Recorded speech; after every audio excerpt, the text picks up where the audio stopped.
what could you do to improve yourself? Well, let's step one step backwards. The first question might be, why should you even bother improving yourself?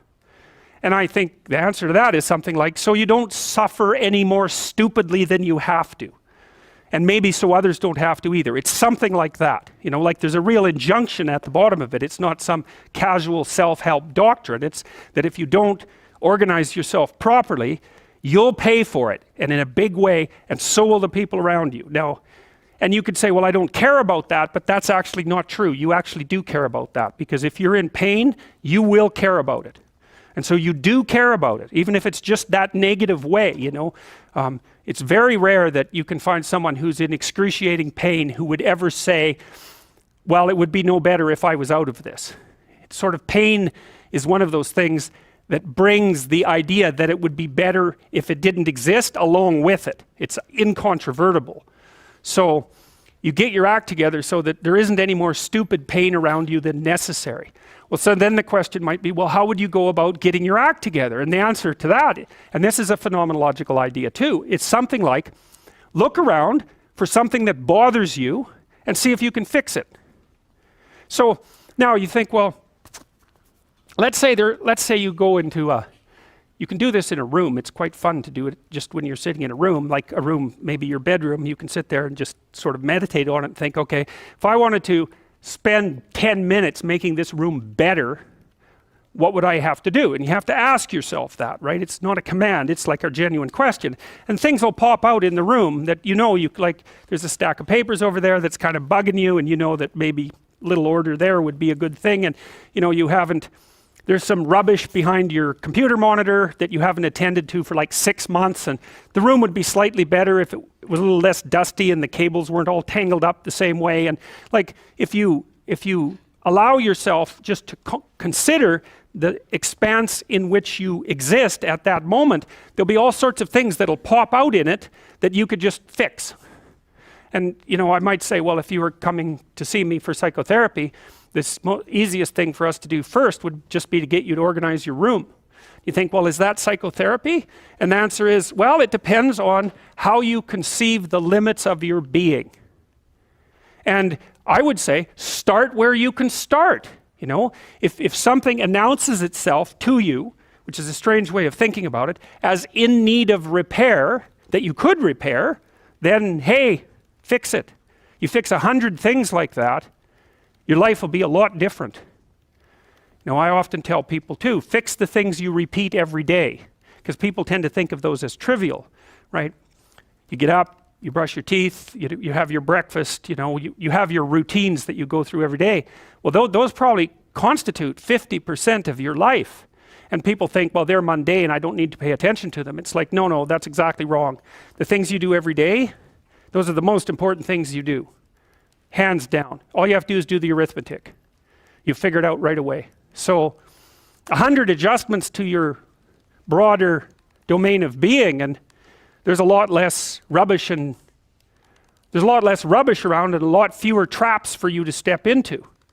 And so that's in keeping with Jung's idea about erasing once you've got your mind and your emotions together, and once you're acting that out, then you can extend what you're willing to consider yourself and start fixing up the things that are part of your broader extent. Now, sometimes you don't know how to do that. So you might say, imagine you're walking down Bloor Street and there's this guy who's like alcoholic and schizophrenic and has been on the streets for 10 years. He sort of stumbles towards you and, you know, incoherently mutters something. That's a problem. And it would be good if you could fix it, but you haven't got a clue about how to fix that. You just walk around that and go find something that you could fix, because if you muck about in that, not only is it unlikely that you'll help that person, it's very likely that you'll get hurt yourself. So, you know, just because while you're experiencing things announce themselves as in need of repair doesn't mean that it's you right then and there that should repair them. You have to have some humility. You know, you don't walk up to a helicopter that isn't working and just start tinkering away with it. You have to stay within your domain of competence. But most of the time, if people look at their lives, you know, it's a very interesting thing to do. I like the idea of the room, because you can do that at the drop of a hat. You know, you go back to where you live and sit down and think, okay, I'm going to make this place better for half an hour. What should I do? And you have to ask.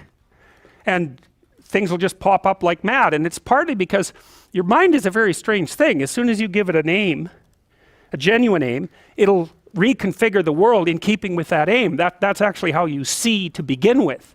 And so if you set it a task, especially, you have to be genuine about it, which is why you have to bring your thoughts and emotions together, and then you have to get them in your body so you're acting consistently. You have to be genuine about the aim, but once you aim, the world will reconfigure itself around that aim, which is very strange. And it's technically true. You know, the best example of that, you have all seen this video where you watch the basketballs being tossed back and forth between members of the white team versus the black team, and while you're doing that, a gorilla walks up into the middle of the video and you don't see it. It's like, you know, if you thought about that experiment for about 5 years, that would be about the right amount of time to spend thinking about it. Because what it shows you is that you see what you aim at. And that, man, if you can get one thing through your head as a consequence of even being in university, that would be a good one. You see what you aim at. And so because one inference you might draw from that is, be careful what you aim at, right? What you aim at determines the way the world manifests itself to you. And so if the world is manifesting itself in a very negative way, one thing to ask is, are you aiming at the right thing? Now, you know, I'm not trying to reduce everybody's problems to an improper aim. People get cut off at the knees for all sorts of reasons. You know, they get sick, they have accidents. There's a random element to being, that's for sure. And so you don't want to take anything, even that particular phrase, too far. You want to bind it with the fact that random things do happen to people, but it's still a great thing to ask. That's actually why people get married, you know, just so you know. Because this is built into marital vows. I'm not leaving, ever, no matter what.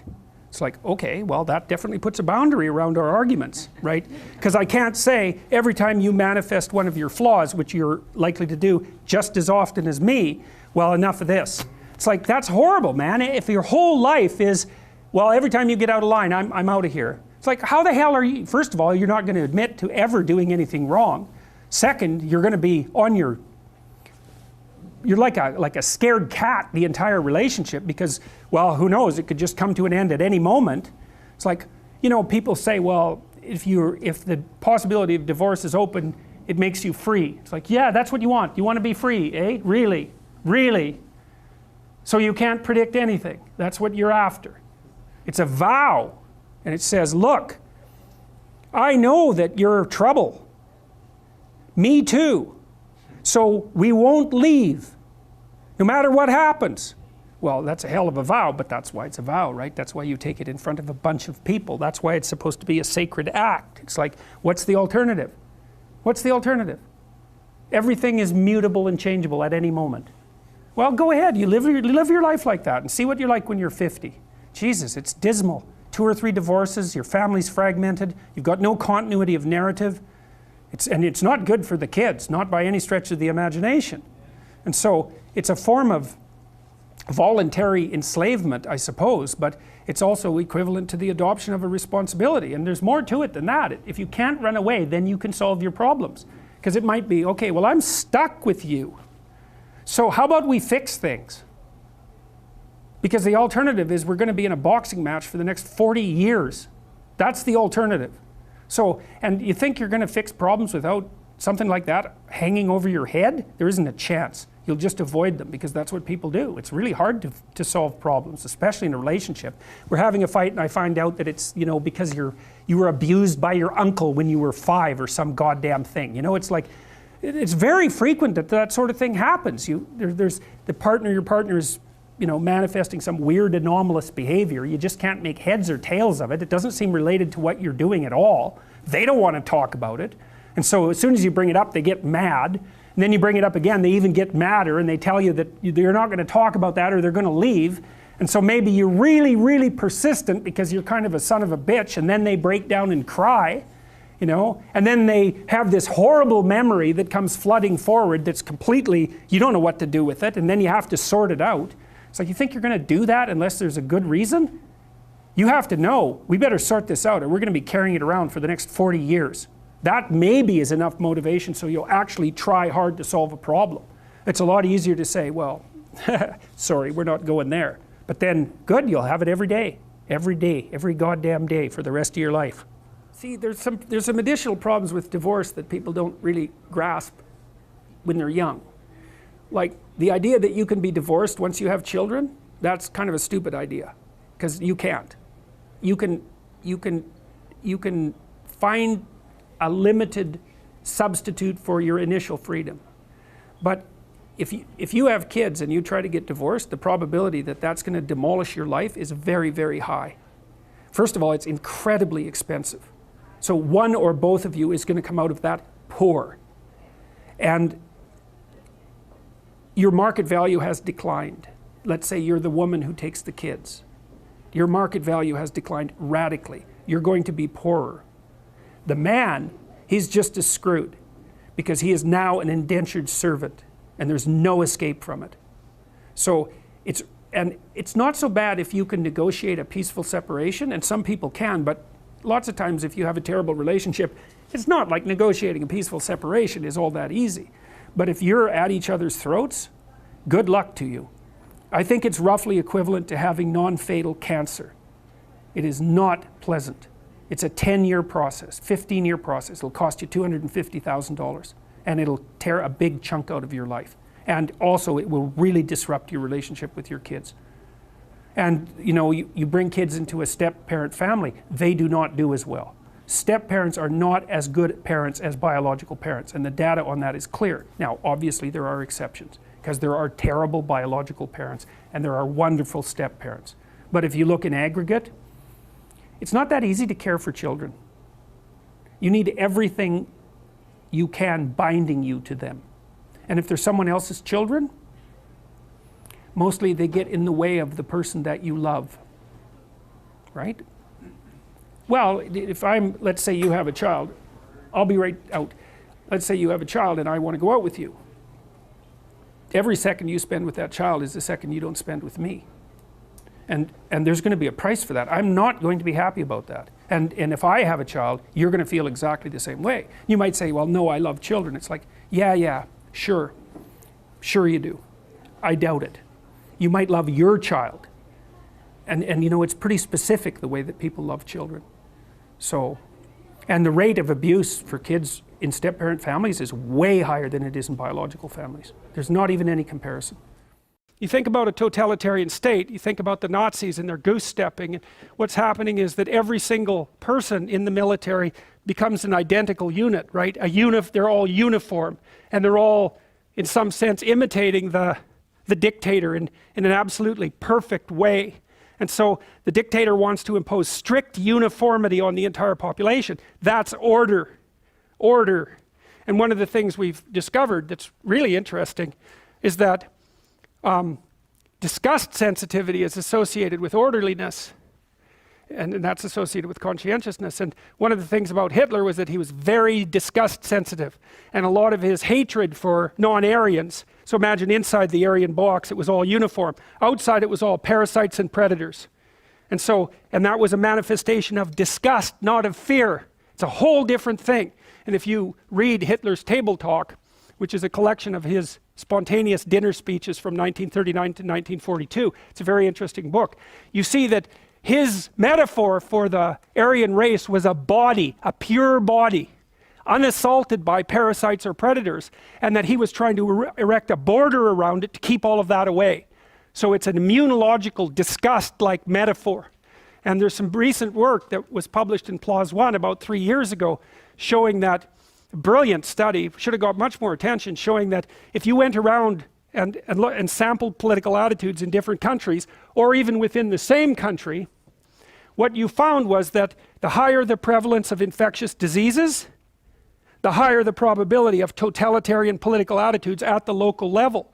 And you can imagine, well, what happens if there's infectious diseases is you want to put borders around everything. You don't want free movement between ideas or people, because that's partly how the disease spreads. You're going to have much more strict sexual rules, for example, because that's a great way for diseases to be transmitted. And before Hitler went on his rampage against the non-Aryans, he cleaned up all the factories.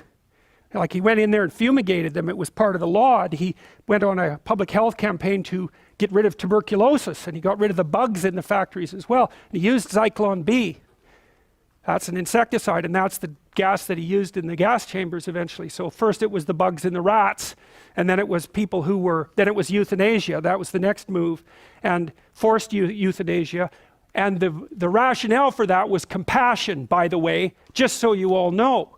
It's merciful to put these people who are burdensome to themselves and their families and the state, who are living second-rate lives. It's merciful to euthanize them. And that was a huge campaign in Germany. It was after that that the more racial purifications began. And so that's the disgust thing. That's unbelievably important. It's because lots of times people think that conservatives are more anxiety sensitive than liberals, and that's why they're closed in terms of their ideas. But that doesn't look right. First of all, conservatives are less neurotic than liberals, although the effect isn't that big. So it doesn't look, and they actually are, they score higher in measures of well-being. The most unhappy people are liberal men, by the way. So, but you know, people are often accused, if they're conservative, of being fearful, and that's why they, you know, suppress other people's viewpoints. But that doesn't look right. It's low openness and high orderliness, and that looks like it's associated with disgust, and that looks like it's associated with something called the extended immune system, which is the proclivity of people to keep themselves away from potential sources of contamination. It's really terrifying, because one of the things people often said about Germany was that, you know, it was a very civilized country, and yet it descended into barbarity. But conscientiousness is a very good predictor of long-term success. And so you could say, well, conscientious societies are more civilized, but they're also more orderly, and that makes them more disgust sensitive. And so what it might have easily been in Germany was that it was an excess of civilization rather than its lack that produced exactly these consequences. And that's a far more frightening proposition, and one that's, I believe, much more likely to be true. Hitler bathed 4 times a day. And he was also an admirer of willpower, so he could stand like this for 8 hours in the back of a car. And the thing about conscientious people is they're very willpower oriented.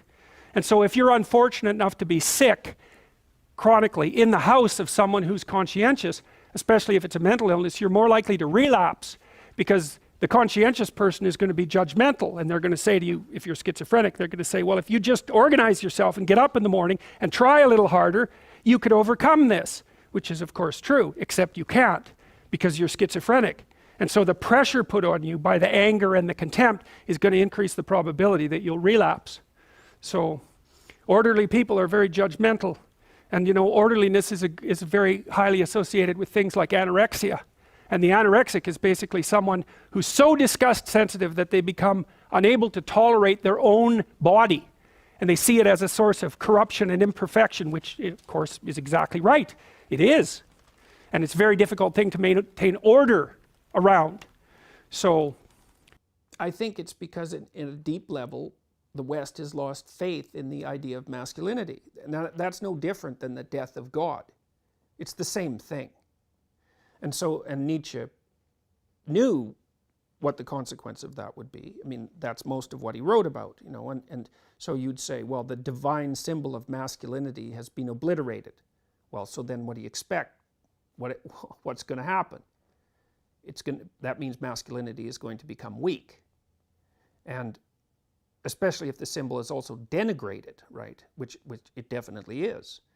So what that means is that the ideal that man could aspire to is denigrated.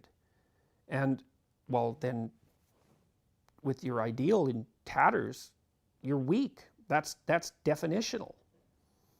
So I think the reason that men have been responding positively to my thinking, let's say, is that I don't buy any of that.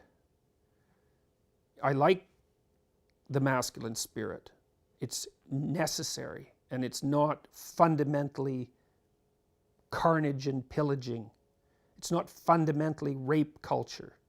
You know, it's not fundamentally world destroying. And all of those things have been, all of those aspersions have been cast upon it. That's partly the guilt of Western society for technological progress even. And those are reasonable challenges to be set before men, but they're not reasonable accusations to swallow without criticism. What is a masculinity we can aspire to? Well, it's responsibility fundamentally, and it's to put it symbolically, is that your responsibility is to incarnate the spirit of the Logos. That's your responsibility. That's your role in life. And that is independent to some degree in whether or not you accept the idea of a transcendent and eternal reality. Now, I'm not making a case for that or against that. Those things are beyond human understanding. But we know what happens if people act poorly, if men act badly. We know what happens. We know that the world turns into something that's so close to hell that the difference is trivial. We know that. That's the story of the 20th century. So we should learn that lesson. And what that lesson is pick up the world on your shoulders and walk forward. Pick up the world with all of its trouble, with all of its suffering, with all of its evil, and move forward with it. And in bearing that burden, learn that you're the sort of creature that can bear that burden and therefore deserving of respect. That's identification with the Logos. And I've never encountered an idea that's better than that, because it's so not naive. It's the opposite of naive. It's like there's terrible evil and there's terrible suffering. It's bottomless. But the human spirit is capable of voluntarily taking that on as a challenge. Well, it's worth a try. And that's where we get meaning. Yes, exactly. That's the positive meaning. That's the positive meaning. That's the world-affirming meaning, and that's self-esteem, let's say, which is very poorly characterized. It's very shallowly characterized because it usually doesn't involve any sense of responsibility. But, it's obvious. It's obvious in some ways. If you look at the people that other people spontaneously respect, unless they've become unbelievably cynical, it's the people who adopt responsibility and deal with it competently. So it's not a mystery that would be what you could aspire to. Now, it gets undermined if you feel that force of responsibility is the raping and pillaging patriarchal culture that's despoiling the natural environment and that's equivalent to a cancer. Well, no.